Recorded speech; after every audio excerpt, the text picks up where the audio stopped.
भारत में जाति व्यवस्था के खिलाफ संघर्ष कोई एक दिन की कहानी नहीं है। ये एक लंबी ऐतिहासिक यात्रा है जिसमें कई कानूनी बदलाव, सामाजिक टकराव और विरोधाभास शामिल रहे हैं। इतिहास के इन पन्नों में हमें ऐसे फैसले मिलते हैं जो कभी सुधार की ओर बढ़ते दिखते हैं तो कभी सत्ता और दबाव के आगे झुकते हुए नजर आते हैं। साल 1795 में ईस्ट इंडिया कंपनी ने ऊंची जातियों को अपने पक्ष में करने के लिए बनारस के ब्राह्मणों को मृत्यु दंड से छूट दे दी। इसके बाद 1816 में मद्रास में छोटी छोटी गलतियों के लिए निचली जातियों पर स्टॉक्स नाम की एक अमानवीय सजा लागू की गई। लेकिन 1817 में कंपनी ने अपनी नीति बदलते हुए फिर से बनारस के ब्राह्मणों पर मृत्यु दंड लागू करने का विकल्प बहाल कर दिया।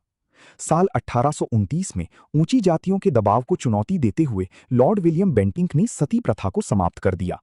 एक ऐसा कानून बनाया गया जिसके तहत चाहे सती स्वेच्छा से हो या जबरदस्ती, उसे अपराध माना जाएगा और जो लोग इसमें सहयोग करेंगे उन्हें हत्या का दोषी माना जाएगा।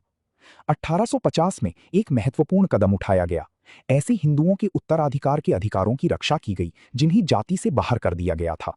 ये जातिगत भेदभाव के खिलाफ पहला बड़ा कानूनी प्रयास था।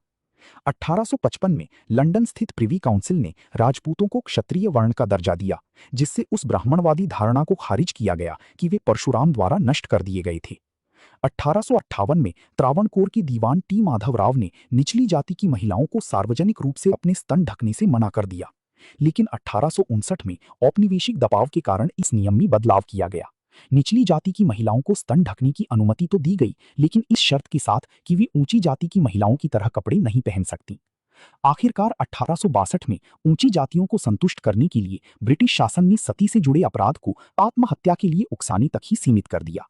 इन सभी घटनाओं को देखते हुए ये स्पष्ट होता है कि कानून और समाज के बीच का संघर्ष कितना जटिल और विरोधाभासी रहा है। जहां एक ओर सुधार के प्रयास हुए, वहीं दूसरी ओर जाति और सत्ता का प्रभाव लगातार बना रहा, और यही इतिहास हमें आज भी सोचने पर मजबूर करता है।